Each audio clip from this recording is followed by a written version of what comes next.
Hello အားလုံးပဲမင်္ဂလာပါ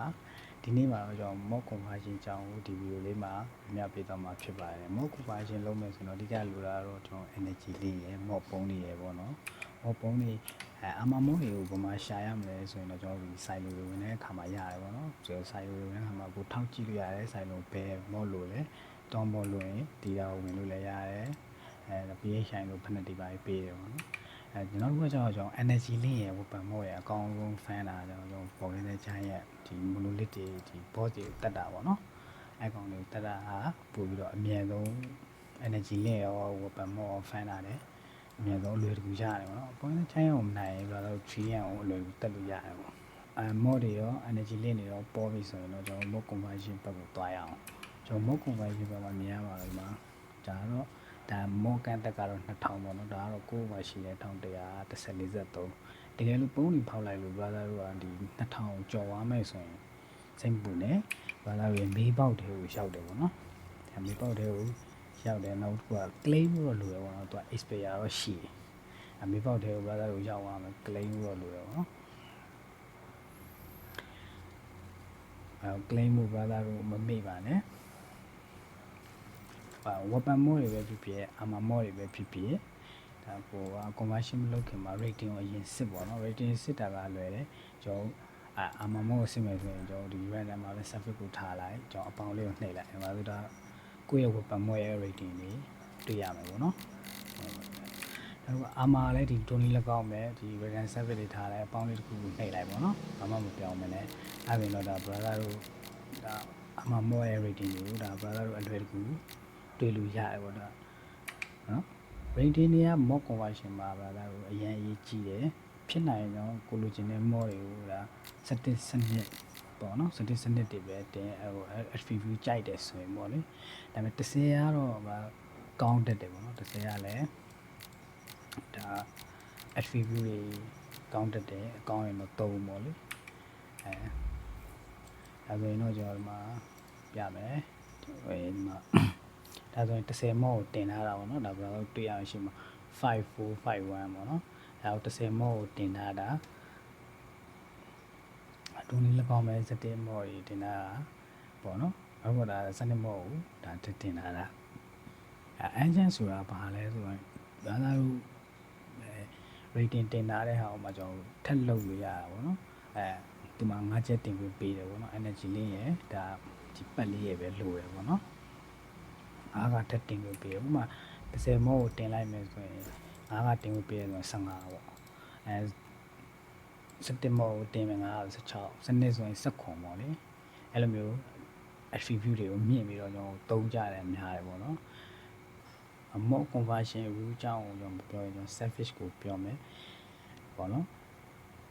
service ကိုပြောမယ် service ဆိုတာဘာလဲဆိုရင်ကိုလိုချင်တဲ့ဒီ mod style ကိုမှာကိုလိုချင်တဲ့ attribute ကိုရှာတာပေါ့နော်ကိုလိုချင်တဲ့ attribute ကဘာဖြစ်မလဲ talent လား violent လားဒါကြိုက်တာရှာလို့ရတယ် violent ဆိုရင်တော့တေချာပေါက်ဒါ critical အတွက်ပေါ့နော် talent ဆိုရင်တော့ဒါ elemental အတွက်သုံးတာများတယ် precision ကတော့ဒါလုံးဝ weak spot တွေဖြစ်တဲ့ gun တွေအတွက်ပေါ့နော်ဒါအဲ့မှာတွေ့ရမှာဘာလို့ violent ကိုကျွန်တော်ကရှာပြီးဆိုပါလို့အဲ့မှာကျွန်တော်ဒီမှာ fit attribute critical damage လို့ရေးရတယ် fit attribute ဆိုတာဘာလဲဆိုရင်ဒါကျွန်တော်တို့ပေးမယ်တစ်ခွက်ပေါ့နော်ဒါသူကတော့တစ်ခွက်ပဲပြလာတော့ဒီခွက်ကတေချာပေါက် violent လုပ်ရင် critical damage ကကြာ link attribute ကြတဲ့ဘာမျိုးလဲဆိုတော့ဒီ3ခုတည်းကတစ်ခုပေါ့နော်ဒါဆိုတော့ဒါတို့ကြာမယ်ပေါ့3ခုတည်းတစ်ခုကြာမယ် general attribute ကြောင့်ဒီ general attribute တွေမှာပါတယ်ခုနှစ်ကွက်တည်းနှစ်ကွက်ကိုဒါဘာသာရမယ်ပေါ့အဲ့လိုကြာရင်တော့ဒါ mode ကွက်ရဲ့ဒါကြောင့် attribute 4ခုပြည့်စုံပေါ့နော်ကျန်တဲ့ဟာလည်းဒီလိုလက်ကောင်းပဲပေါ့နော်က mode conversion လုပ်တယ်ဆိုတာတော့ပေါ့နော်ဒီက mode conversion လောက်တာကိုယ့်ရဲ့နှိမ့်တဲ့ mod တွေကို rating ဆွဲတင်တာပေါ့နော်အဲ့ rating ဆွဲတင်ရင်းနဲ့မကိုလိုချင်တဲ့ attribute ကိုရှာပြီးတော့ဒီ enchant ပြန်လုပ်ပြီးကျွန်တော်တုံးကြတာ rating ဆွဲတင်တဲ့အခါမှာကျွန်တော်တို့က6ကွက်ပေးရတယ်ပေါ့နော်6ကွက်ပေးမှကျွန်တော်တစ်ကွက်ပြန်ရတာပေါ့6ကွက်ပေးမှကျွန်တော်တို့တစ်ကွက်ပြန်ပေးတာမျိုးဘာဖြစ်လို့အဲ့မှာ talent လိုချင်တယ်ဆိုရင်ပေါ့ကျွန်တော်တို့ဥပမာကျွန်တော်တို့ကဒီ elemental overload မှာကျွန်တော်က talent ကိုလိုချင်ပြီဆိုတော့talent ကိုလိုချင်နေဆိုတာဘာလို့ talent အရှိမ talent ၄ကွက်ထည့်ရမှာပေါ့နော်အဲ့တော့အရှိမပဲသူ talent တွေပဲထည့်ခွင့်ပေးတယ် တဲလန်လေးခုထည့်ရမယ်ဒါနောက်ကတော့ဒီတဲလန်ကလွယ်ပြီးကျန်တဲ့ဟာပေါ့နော်ဒီတဲလန်လွယ်ပြီးဒီ violent တို့ precision တို့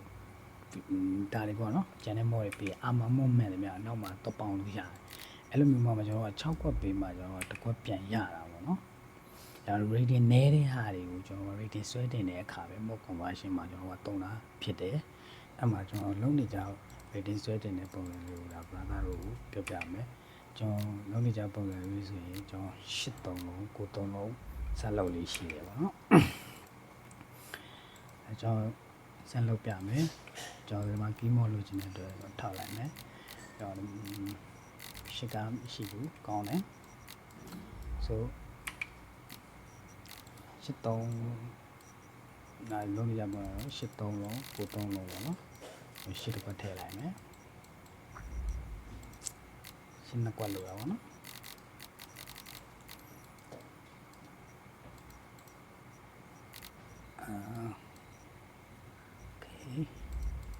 ဆိုဒီမှာဆိုရင်83လုံး93လုံးဖြစ်သွားတယ်83လုံး93လုံးဆိုတော့ဒီမှာ10ရတယ်ပေါ့နော်လုံးနေကြမှာ10ရတယ်နောက်တော့ကျွန်တော်ရှေ့မှာပြောခဲ့သူပဲကျွန်တော် rating 7စနစ်တွေကိုပဲကျွန်တော်30ကျင်တယ်ဒီ10တွေကတော့ attribute ကောင်းရင်တော့သုံးပါလေတခြားရရင်တော့မကောင်းတာတော့များပါတယ်ကျွန်တော်နောက်တစ်ခါကျတော့17တွေကျွန်တော် profile ပဲဆိုကျွန်တော်10 5လုံး17တစ်လုံးပေါ့နော်15လုံး17တစ်လုံးကျွန်တော်ထည့်လေးရှိရပါတော့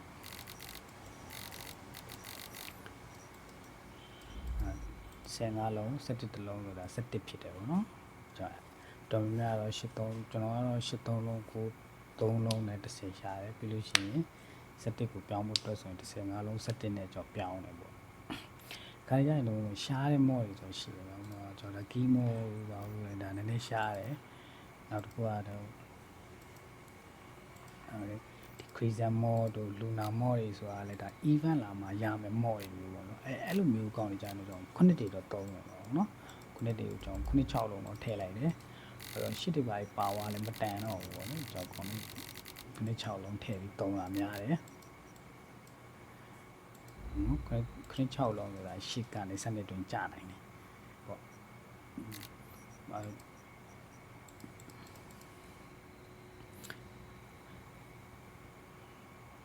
အဲ့ဆိုရင်ကျွန်တော်တို့တူတူလိုက်ကြည့်လိုက်အောင်အဲ့ဆိုရင်ကျွန်တော်ဒါ crescent set တွေပေါ့နော်ဒီဓာတွေကဒါ lunar အချိန်မို့လို့ဒါပုံနေရှာလို့လွယ်တာ lunar event ပြီးသွားရင်တော့ဒါမလွယ်တော့ဘူးပေါ့လေအဲ့တော့ကျွန်တော်ကတော့ခုနှစ်ကိုသုံးတယ်ပေါ့လေတိတ်မဖမ်းနိုင်တဲ့အတွက်အဲ့ကျွန်တော်အဲ့ rating နဲတာတွေကတော်ရှက်များနေတဲ့အတွက်ကျွန်တော် rating လေးဆွဲတင်တယ်ပေါ့နော်ဒီမှာကြည့်ရခွန်8 9တွေဆင်များတယ်အဲ့တော့ကျွန်တော်လုံးဆွဲတင်လိုက်တယ်elements that the elite count right what the heck အဲ့ဒါကကျွန်တော်လောက်ထားတာက element overload မှာ crazy ပေါ့နော်မ lock ခတ်လိုက်တယ်မ3314ဆိုတော့ကျွန်တော်ဒါ6လေး17ပေါ့နော်17မော်ရသွားတာwhat the heck 17မော်ရသွားတာလေဒါကန်ကောင်းတယ်လို့ပြောရမယ်ဒါအဲ့လိုမျိုးပဲကျွန်တော်မော်နေတွေကိုကျွန်တော်အရင်ဆုံး energy လေးနေ fan လာတာကြောင့်ပေါ်နေရင်မော်နေနေကိုဖြစ်နိုင်တော့အရင်တင်လိုက်ပေါ့နော်ဒီမော်တွေအကုန်လုံးမသုံးဘူးပေါ့အန်ချန်လုံးရင်တော့မဒီမော်က7ပဲဖြစ်နိုင်ဥပမာ17ကိုလုံးမယ်ဆိုတော့ပူပူပြီးမြင့်သွားနိုင်တယ်ပေါ့လေအဲတော့ကျွန်တော်ခုနမော်ကြီးထည့်မယ်ရှစ်တည်းလည်းများနေတယ်အဲ့လိုမျိုးလည်းကျွန်တော်ဒီခုနှစ်တည်းကိုကျွန်တော်ရှင်းထုတ်တယ်ပေါ့နော်ခုနှစ်တည်းကိုရှင်းထုတ်တယ်နောက်တစ်ခုကကျွန်တော်10 fan နဲ့ပေါ့နော်10 fan ရင်လည်းဒီလိုပဲ83လုံးကို3လုံး formula တိုင်းပဲ83လုံးထည့်တယ်ကို3လုံးထည့်မယ်နောက်မှာကျွန်တော်ကို3လုံး83လုံးကို3လုံးပေါ့နော်83လုံးကို3လုံးဆိုတာဒါတေချာပေါက်10ကြောင်ရ10နဲ့အထက်ပေါ့နော်တော့ကျွန်တော် mod conversion ကိုကျွန်တော်လောက်ရင်းနဲ့ကျွန်တော်ရှင်းပြသွားမှာပေါ့ mod conversion ကိုဒီမှာဒါ browser လို့အရှိရနေ rating like browser လို့ rating ပြန်ကြမယ်ဆိုရင်ဟာကိုပေးတာrandom ပဲပေါ့နော်စနစ်ကတော့ကြားနိုင်တယ်ပေါ့ကိုကများတာထင်များတာပေါ့လေအဲ့တော့ကျွန်တော်83လုံးကို3လုံးထည့်ပြမယ်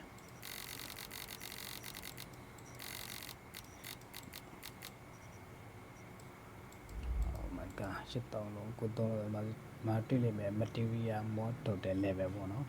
50တိရှိတယ်ပေါ့နော်ဒီမှာကောင် rule လေးကိုထောက်ကြည့်လိုက်မှမြင်ရလိမ့်မယ်အဲ့မှာ51ကနေ55အတွင်းဆိုရင်တော့ဒီမှာ10ကနေပြီးတော့စနစ်အတွင်းကျနိုင်တယ်လို့သူကရေးထားတာပေါ့နော်ဆိုတော့တင်လိုက်မယ်ကောင်းပေါ့လေတခါပဲကောင်းပြီးတော့အဲ့လိုမျိုးပဲမကောင်းတော့ပေါ့ဒါကတော့တရုတ်မရဲ့30နာရီရောပေါ့လေတရုတ်မရဲ့30နာရီကျော်ပေးတာဖြစ်ပါတယ်နောက်တစ်ခါကျွန်တော်က17စနစ်တင်မယ်ဆိုရင်လည်းဒါလွယ်တယ်ကျွန်တော်ပြောလို့ပဲ15လုံး17တလုံးအဲဒါကျွန်တော်အရှိမတော့ကျွန်တော်30နဲတာတွေပဲကျွန်တော်အရင်ထည့်လိုက်မယ်ပေါ့နော်နဲတာတွေကျွန်တော်အရင်ရှင်းထုတ်ပြီးတော့မှကျွန်တော်မြင်တာတွေကျွန်တော်လိုက်ရှင်းထုတ်ရပေါ့နော်တော့ run နဲ့ကြားတာပဲဒါတိတ်ကိစ္စမရှိဘူးကျွန်တော်15လုံး17တလုံးဆိုရင်ဒီမှာတွေ့ရ61ကနေ90မှာဒီ mod level မှာဒါ17နဲ့စနစ်တေချာတော့ကြာပေါ့နော်17ဆိုရင်ကျွန်တော်3ပြီလေအဲတော့ကျွန်တော်ထည့်ထားတာအရှိမတော့61ဆိုတော့ဒါကွက်တီပဲဒါ17ဖြစ်မယ်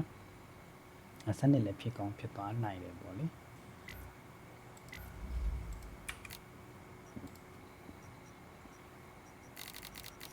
အဲ့လိုနည်းနဲ့ပဲကျွန်တော်တို့ rating တွေနှိမ့်တာတွေအားတော်များဘူးမဟု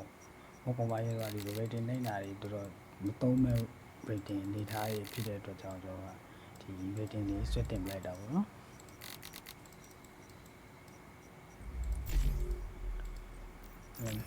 ပြနိုင်တော့ကွာဟို page မကူးခင်မှာ mod တွေများနေပြီဆိုရင်တော့ဖြတ်မပြစ်နဲ့ပေါ့နော်ဒီလို energy လေးနေ fan ပြီးတော့ကျွန်တော်က rating တင်ထားတာအကောင်းဆုံးပဲပေါ့နော်ဘယ်မောမျိုးဆိုတော့ကိုကြိုက်တဲ့အချိန်မှာပြန်ပြီးတော့ပြန်တင်လို့ရတယ်ပေါ့လေပြနိုင်တော့ရှေ့လေးကွက်မှာနည်းနည်းနှိမ့်တာလေးကိုတော့အရင်သုံးပေါ့နော်မြင့်တာတွေကတော့နည်းနည်းချန်ထားလိုက်အခုပြတ်သွားနိုင်တယ်ပေါ့လေ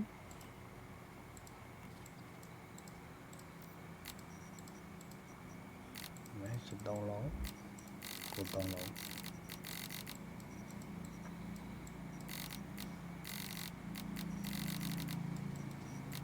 ကိုရတော့မှာကီးမော့တွေတော့မထည့်ပြစ်စင်နေပါတော့ဘာလို့တခြားကြည့်ပေါ့ precision လို့ပါလို့လိုက်လို့တဲ့ခေါင်းထဲ site လို့ဝင်တိုင်းရနေမှာဆိုတော့လေ